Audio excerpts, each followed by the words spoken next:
Hello friends, today we will discuss on working capital facilities.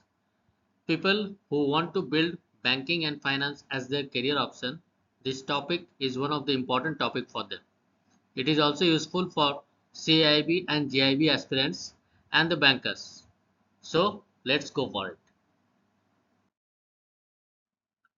First of all, what is working capital? Capital required by a business to carry out its day-to-day operations to complete the operating cycle of the business.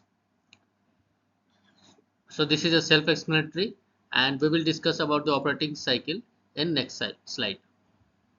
In the balance sheet of a business, the working capital is represented or calculated by the current assets and the current liabilities of the firm. Two views about working capital is there. Working capital denotes the investment in the current assets of the business, which is called gross working capital. Working capital is the excess of current asset over the current liabilities. This is net working capital. Current asset minus current liabilities. So what is operating cycle? Suppose when we do a business for a manufacturing firm, for example. So first we will buy a raw material. Okay. Then the raw material will be under progress. Then finished goods will come. So we have to sell the finished product. So either we sell in cash or on credit. If we are selling in credit, there will be account receivable, and if we are selling in cash,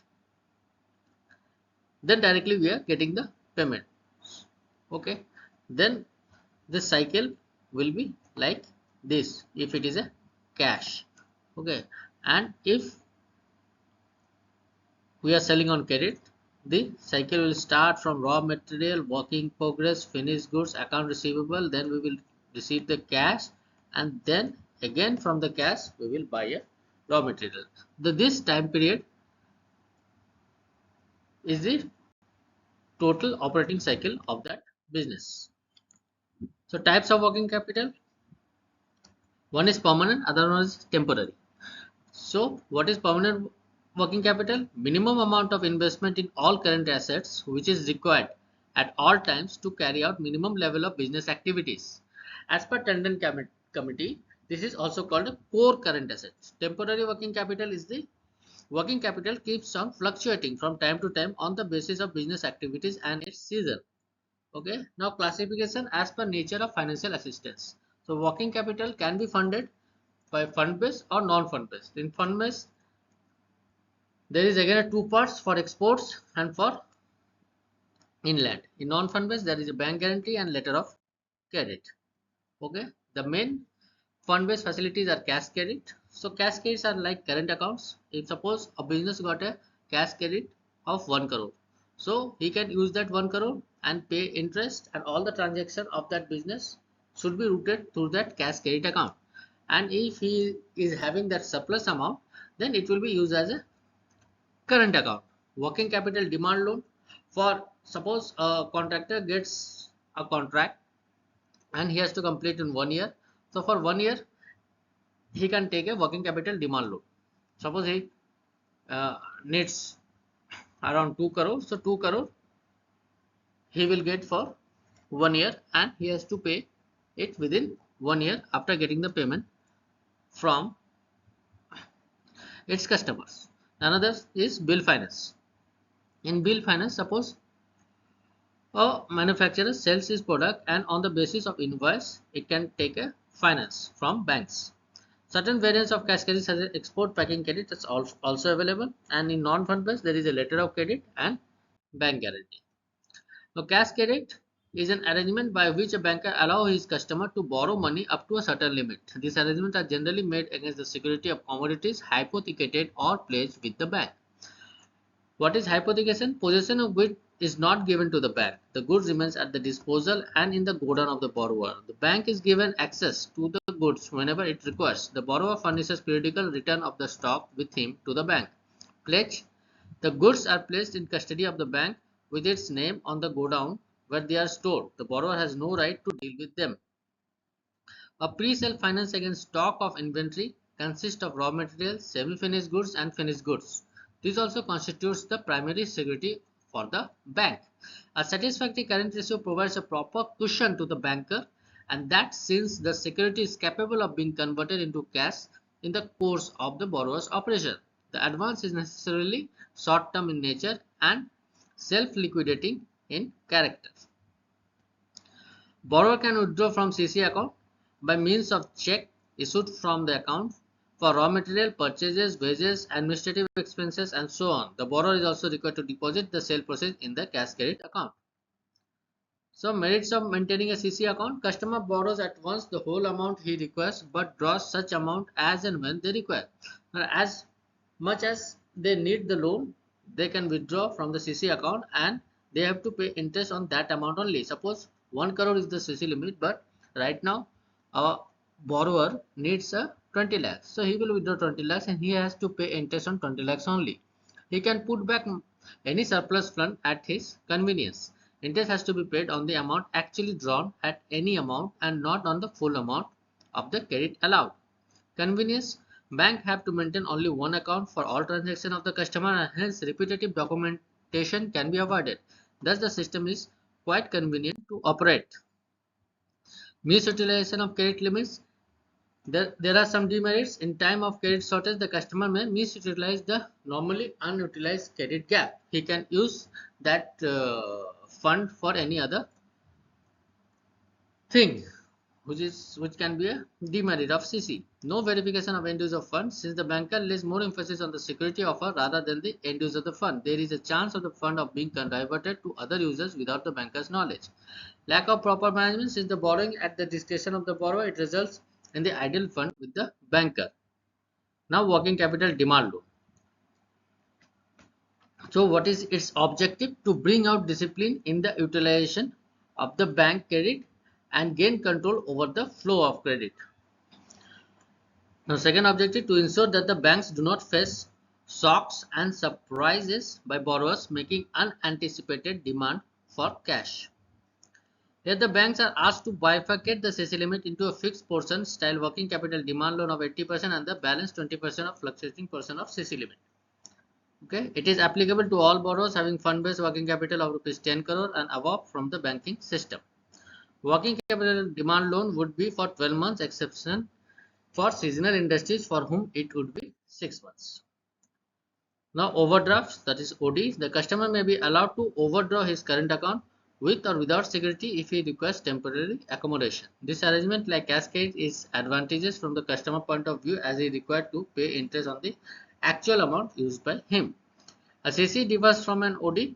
What is the difference between CC and OD then? In the sense that the former is used for a long term by commercial industrial concern doing regular business, while later is supposed to be form of bank credit to be made use of occasionally and for shorter duration. Suppose a current account holder needs some OD during the season. Suppose a retailer of retail shop of cloths and ready-made garments. Suppose during festival time he needs some additional funds, so he can have a OD. A bill financing: bill of exchange is an instrument in writing containing an unconditional order signed by the maker directing a certain person to pay a certain sum of money only to or to the order of certain person or to the bearer of the instrument. Hence, it is a written acknowledgement of debt written by the creditor and accepted by the debtor. Usually, three parties are there. What is the feature? A close scrutiny of above mentioned bills of exchange would reveal the following. It is an order given by the drawer of the bill of exchange to the drawee to pay to a party after certain days. Here the drawer is generally the seller and the drawer is generally the purchaser. The pay is the bank from whom the seller gets the credit under bill discounting scheme. Under normal circumstances, the seller would get the payment after 90 days from the buyer. This is the credit period extended by the seller to the buyer. This is also called the usance period of bills of exchange. So this is a normal sample of bill of exchange. Here there is the amount is written. Suppose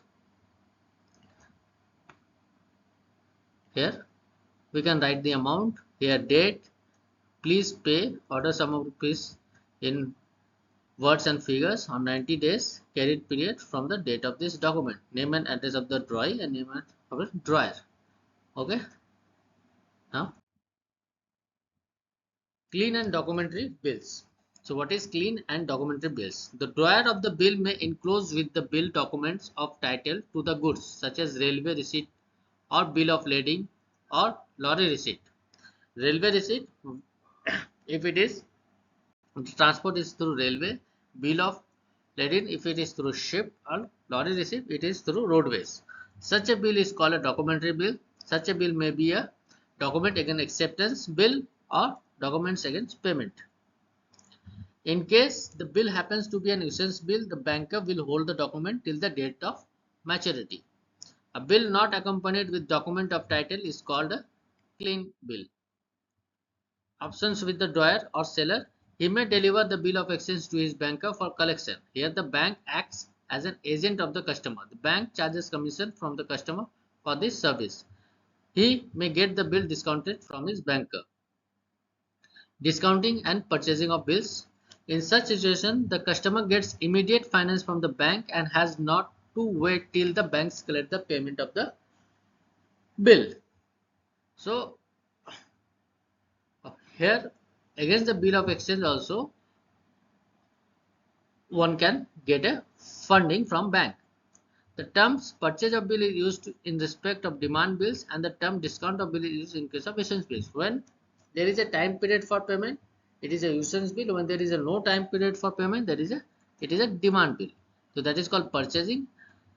When there is a demand bill and when there is a issuance bill, there is a discounting. In both the cases, bank immediately credit the account of the customer with the amount of bill less it is the charges of the bank. In case of purchase of bill, the charges are less than the discounting of the bill because the bank gets the amount immediately.